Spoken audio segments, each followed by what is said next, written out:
Welcome back. Today I want to share 5 tips with you for getting your whole household's schedules on the same page. Literally and figuratively. First tip is whatever you choose for your master calendar, physical, digital, for me it's a hybrid, make things accessible. Now, my kids don't care when I have exercise classes, so that part of I use a ton of different calendars within Google Calendars. They don't have to be able to see everything. Make sure everybody can see what they need to be able to see, whether that's physical or digital. I do still love an old school calendar on the fridge, like the bare bones of like, we're on vacation this week. I use stickers and stuff just for repetitive activities, just so we kind of know when things are happening. That's not every single little thing though. And I'll be honest, I'm not good about updating that once there are changes. My digital calendar will always be a little more accurate. I have multiple calendars within my Google Calendar, so I don't share my exercise calendar with everybody, but the kid's dad, my ex-husband, needs to be able to see the kids' schedules, so that goes on one schedule.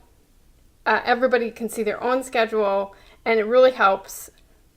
And my daughter, at least my son is not too proactive with scheduling. My daughter can access if I tell her, usually only when I'm driving her somewhere. If I tell her, okay, put that on your calendar, on the Google Calendar that we share, so that I can see it. So you need to have a central place where everybody can see everything. But how to choose that format? I've tried several different formats because I tried Cozy for a while, which frequently gets recommended to divorced families.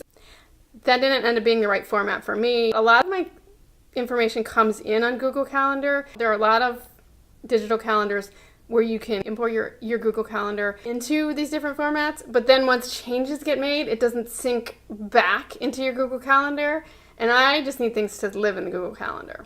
Schedules come in that way. I can get my work schedule that way. When my son used to play baseball, his schedule would come in that way. Different activities sometimes come in that way, sometimes they don't, and then you have to add them. I'm happy to walk you through a little more about how I use Google Calendars. Let me know in the comments if you want me to walk you through that. But I find Google Calendars personally to be the best. The other thing though, if you're not getting calendars coming in via Google Calendars, there are other calendaring apps available that can be really good. A lot of them can also sync with the calendar on your phone. If you are not wedded to Google Calendars for external reasons, I would honestly suggest that you choose whatever works for your most reluctant family member, because the calendar apps almost all do virtually the same thing. Being able to get that most reluctant person on board, sometimes letting them choose something will help you a lot. So keep that in mind. Number 3 is a hard one. Don't be afraid to let a ball drop now and then. Now, when I say that, be sure the people outside of your family know the ball is dropping. Don't not show up for a doctor's appointment. I had a situation last week where my daughter kind of mentioned that she wanted to do something. She didn't firm it up with me. I was driving her around the night before. She didn't mention it. In the morning, I would have had to drop her somewhere. We would have had to leave at 8 o'clock in the morning. She called me at 8:30. I was already finishing up with one client, going on my way to yoga. She calls me at like 8:45. Can you take me? And the answer ended up being no. And I hate the answer being no, but sometimes it is. What helps me personally to be able to see my own availability in terms of whether or not I can make things work is to use that weekly hourly format. And I will definitely walk you through how I do that. It gives me the most complete visual picture of when I can say yes and when I can say no. Especially if you have older kids that are asking to do this and that are not like their required activities. I mean, you do your best to get them to the required activities. But it is a really easy place for natural consequences to come in, where if you didn't let me know ahead of time, I just can't make that work. And you don't have to get mad. It's just the reality.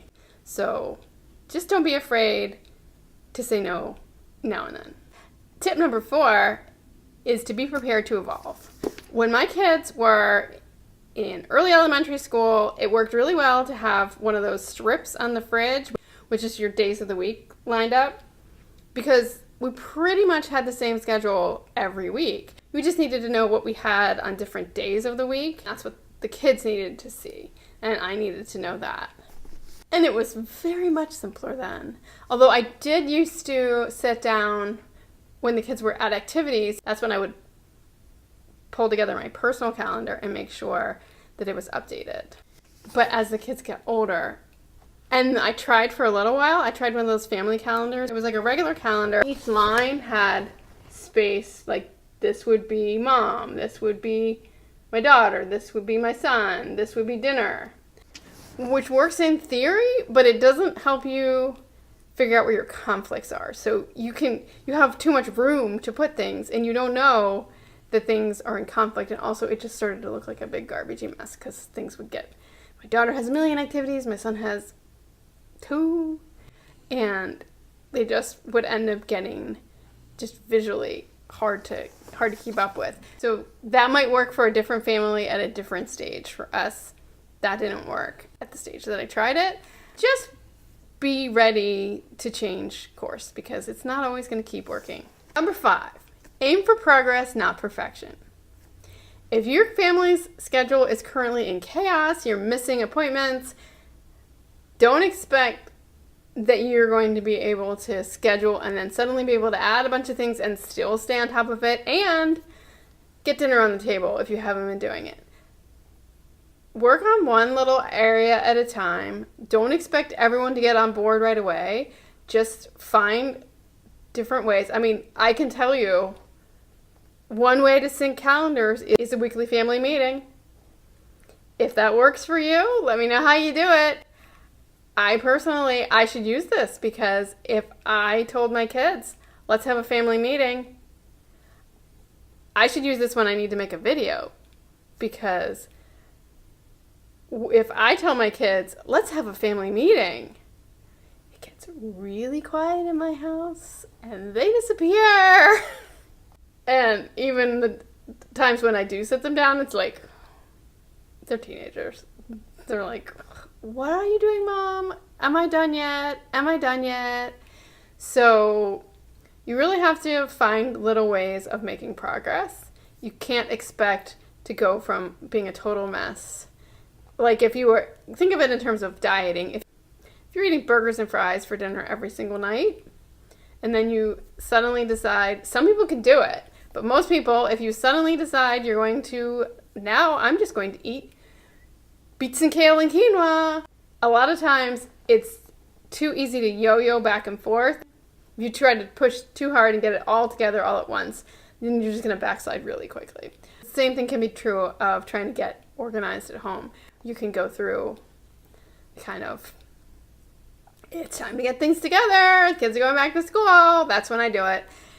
And you do it, but then you don't look at it later. So do things in small amounts. Don't try to implement 8 different things. Don't try to take up a lot of time. And don't expect everybody else to get on board right away. If it's most important to you, I hate to say suck it up, but you kind of do. You don't have to nag, but you may have to be the one that is managing the calendar, and just give yourself calendar management under your list of duties. Give yourself a little raise for it, and find a way to enjoy it. Part of what I will try to talk about here is ways to make planning fun, but I kind of just enjoy it anyway. So I'm not much help there. So I have to admit that I'm making this video not from a perspective of having it all under control. Our family schedule has been a mess lately. My daughter schedules all this stuff, doesn't really put it all in, kind of don't know what's going on, especially as kids get to be teenagers. It's a challenge. I'd love to hear in the comments what your family's challenges are to keeping everyone's schedule on the same page. If you enjoyed this video, click subscribe below. See you soon!